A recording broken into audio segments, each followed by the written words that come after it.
એક સ્થળેથી બીજા સ્થળે ચાલીને જતા હતા, એટલે કે યાત્રા કરતા હતા.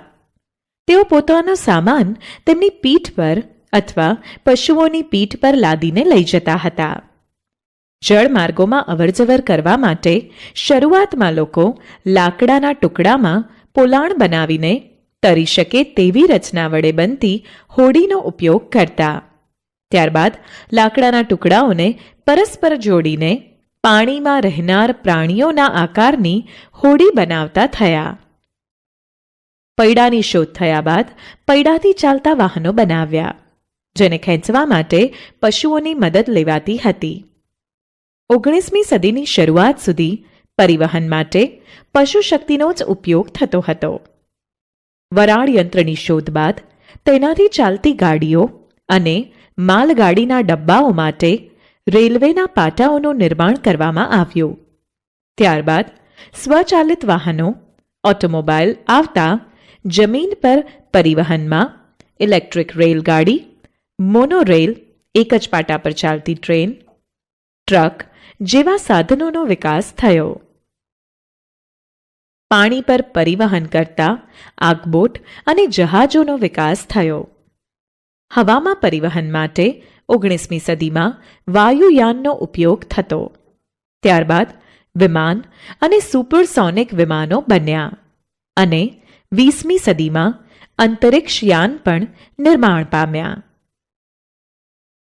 ઉદાહરણ: ધારો કે શાળામાં તમારા વર્ગખંડની જે પાટલી પર તમે બેસો છો તેની લંબાઈ માપવા માટે 1. તમે તમારા ગિલ્લી દંડાનો ઉપયોગ કરીને પાટલીની લંબાઈ માપી શકો છો. તે કેટલા દંડ તેમજ કેટલી ગિલ્લીની લંબાઈ જેટલી થાય છે તે જાણી શકાય. પરંતુ જો તમે ગિલ્લી દંડાની બીજી કોઈ જોડ વડે તે જ પાટલીની લંબાઈ માપો તો તે અવશ્ય જુદી જ આવશે. 2. એક નાની દોરીનો પાટલીની લંબાઈથી સહેજ મોટો ટુકડો લઈને પાટલી પર ગોઠવીને તેની કિનારી પર 2 નિશાન બનાવો. હવે આ દોરીના ટુકડાને વાળીને તેના 1/2 ભાગ, 1/4 ભાગ અને 1/8 ભાગ બનાવીને નિશાની કરીને પાટલીની લંબાઈ 1/8 ભાગના એકમમાં માપી શકો. અહીં દોરીનો 1/8 ભાગ એ પાટલીની લંબાઈ માપવા માટેના તમારા સાધનનો એકમ થયો ગણાય. પરંતુ દોરીની સ્થિતિસ્થાપકતાને લીધે તેમજ દોરીની જાડાઈ બદલાવાથી માપની ચોકસાઈ રહેતી નથી. 3. પાટલીની લંબાઈને વધુ ચોકસાઈપૂર્વક માપવા માટે તમારા કંપાસની ફૂટપટ્ટી યોગ્ય સાધન છે. તેના વડે માપેલી લંબાઈ પ્રમાણિત ગણી શકાય, ખરું ને? વ્યવહારમાં ઘણા બધા કિસ્સામાં લંબાઈ માપનની જરૂર પડે છે, જેમ કે શર્ટ બનાવવા માટે કાપડની લંબાઈ, લાકડાનું કબાટ તેમજ દરવાજા બનાવવા માટે જરૂરી લાકડાની લંબાઈ, ખેતરનું ક્ષેત્રફળ જાણવા માટે ખેતરની લંબાઈ તેમજ પહોળાઈ, જેથી પાક માટે જરૂરી બીજ તેમજ પાણીની ગણતરી કરી શકાય. સાવરણીની લંબાઈ, દિલ્હીથી લખનૌનું અંતર, પૃથ્વીથી ચંદ્ર કે સૂર્યનું અંતર, જમ્મુથી કન્યાકુમારીનું અંતર વગેરે. તમે તથા તમારા 2-3 મિત્રોની મદદથી તમારા વર્ગખંડની લંબાઈ તથા પહોળાઈ તમારા પગલાંના એકમમાં માપીને તેને કોષ્ટકમાં લખો. એક પગલાંથી નાના માપને દોરી વડે માપીને તેને પગલાંના એકમમાં જ દર્શાવો. શું બધા મિત્રો દ્વારા મળતી તમારા વર્ગખંડની લંબાઈ તથા પહોળાઈ સમાન છે? નથી ને? કારણ કે દરેક વ્યક્તિના પગલાંની લંબાઈ એકસરખી હોતી નથી. તમારા વર્ગના ટેબલની લંબાઈ તમે તથા તમારા 2-3 મિત્રો હાથની વેંત વડે માપીને તેના અવલોકનો કોષ્ટકમાં નોંધો. શું બધાની વેંત દ્વારા માપવામાં આવેલી ટેબલની લંબાઈ સરખી છે? તમે જુઓ કે દરેકના પરિણામ ભિન્ન ભિન્ન છે, કારણ કે તમારી વેંતની લંબાઈ અને તમારા મિત્રની વેંતની લંબાઈ અલગ અલગ હોઈ શકે છે. પ્રવૃત્તિ 1 તથા પ્રવૃત્તિ 2માં પગલાંની લંબાઈ અથવા વેંતની લંબાઈ દ્વારા માપેલ અંતર કોઈ વ્યક્તિને બતાવીએ ત્યારે તે વાસ્તવમાં એ સમજી શકતો નથી કે અંતર ચોક્કસ કેટલી લંબાઈ ધરાવે છે, કારણ કે વાસ્તવિક લંબાઈ જાણવા માટે વેંત અથવા પગલાંની લંબાઈ જાણવી આવશ્યક છે. આથી આપણને માપનના એવા એકમોની આવશ્યકતા છે જે દરેક વ્યક્તિ માટે સમાન હોય. ની લંબાઈ, આંગળીની જાડાઈ તથા પગલાંના અંતરથી માપન થતું. આ બધા માપનના એકમોનો વાસ્તવમાં ઉપયોગ થતો હતો. હડપ્પા સંસ્કૃતિના લોકો ચોક્કસ ભૌમિતિક લંબાઈના વધુ સારા એકમોનો ઉપયોગ કરતા હતા. તેના નમૂનાઓ ખોદકામ દરમિયાન પ્રાપ્ત થયેલા છે. ઇજિપ્તના લોકો કોણીથી આંગળીઓના છેડા સુધીના અંતરને ક્યુબિટ એકમ તરીકે વાપરતા, જેને વિશ્વના તે સમયના અન્ય દેશોએ પણ માન્યતા આપી હતી. વિશ્વના વિભિન્ન ભાગોના લોકો લંબાઈના એકમને ફૂટ તરીકે પણ ઓળખીને ઉપયોગ કરતા. જો કે અલગ અલગ વિસ્તારોમાં ફૂટ એકમની લંબાઈ થોડી અલગ અલગ રહેલી. વ્યક્તિ પોતાની ભુજા ફેલાવીને રાખે ત્યારે ભુજાના છેડાથી પોતાના નાક સુધીની લંબાઈને ગજ નામે ઓળખતા, જે પણ એક લંબાઈનો એકમ હતો. રોમવાસીઓ પોતાના પગ અથવા પગલાઓ દ્વારા લંબાઈ માપતા હતા. પ્રાચીન ભારતમાં ટૂંકું અંતર માપવા માટે આંગળી અથવા મુઠ્ઠીનો ઉપયોગ કરતા હતા. હાલમાં પણ કેટલીક જગ્યાએ માળી ફૂલહારને માપવા માટે પોતાના હાથની લંબાઈનો ઉપયોગ એકમ તરીકે કરતા જણાય છે. સુવિધા અનુસાર માનવ શરીરના અનેક ભાગોનો એકમ સ્વરૂપે ઉપયોગ થતો રહ્યો છે, પરંતુ તેમાં ભિન્નતા રહેલી છે. ઈસવીસન 1790માં ફ્રેન્ચે માપનની ચોક્કસ રીત બનાવી, જેને મેટ્રિક પદ્ધતિ કહે છે.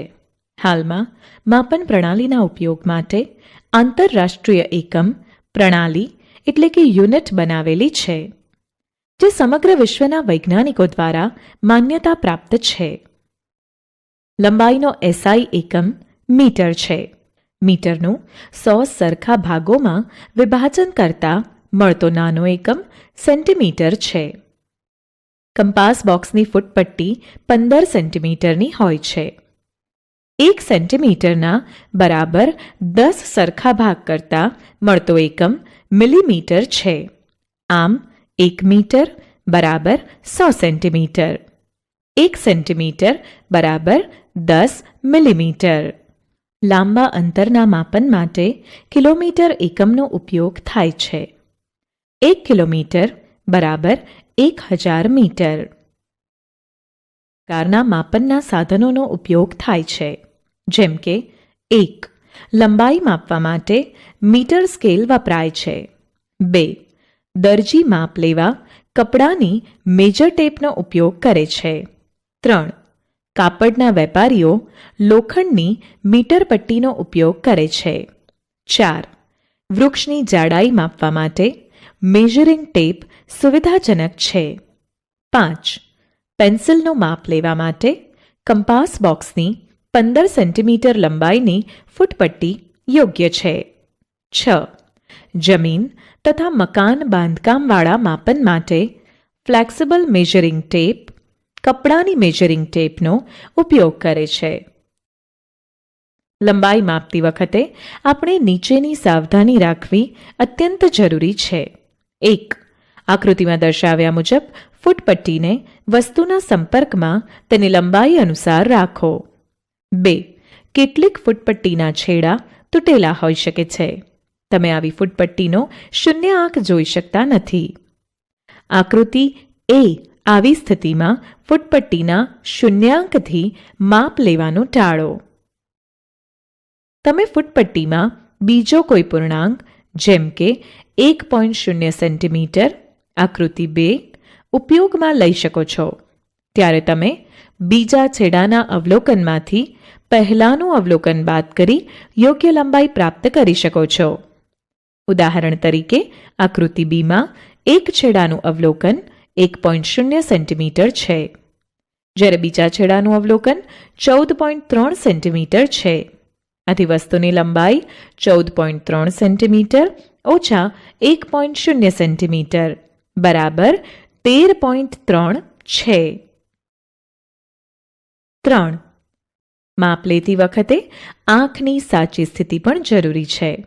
આકૃતિમાં દર્શાવ્યા મુજબ તમારી આંખ જે બિંદુનું માપ લેવાનું છે તેની બરાબર સામે હોવી જોઈએ. સ્થિતિ બી આંખની સાચી રીત એટલે કે સ્થાન છે. ધ્યાન રાખો, બી પરથી જોવાથી અવલોકન 7.5 સેન્ટીમીટર છે, જ્યારે એ અને સી પરથી જોતા અવલોકન અલગ હોઈ શકે છે. કાગળની મોટી શીટ પાથરો. તેના પર ખાંડના કેટલાક દાણા નાખો. કીડીઓ આ ખાંડના દાણા તરફ આકર્ષિત થશે. થોડી વારમાં કાગળ પર ઘણી બધી કીડીઓ ફરવા લાગશે. કોઈ એક કીડી કાગળ પરથી પસાર થાય તે વખતે તેનું બદલાતું સ્થાન પેન્સિલના ટપકા વડે અંકિત કરતા જાઓ. થોડા સમય પછી કાગળની શીટને હલાવીને ખાંડના દાણા અને કીડીઓને દૂર કરો. પેન્સિલના ટપકાઓને તીરના નિશાન વડે જોડતા કીડીની કાગળ પરથી મુસાફરી તથા તેની દિશા મળે છે, જે કેટલીક સેકન્ડના અંતરાલમાં થતી કીડીની ગતિ દર્શાવે છે. ગતિ એ કોઈ વસ્તુની સ્થિતિમાં સમયની સાથે થતા કોઈ પ્રકારના ફેરફાર જેવી હોય છે.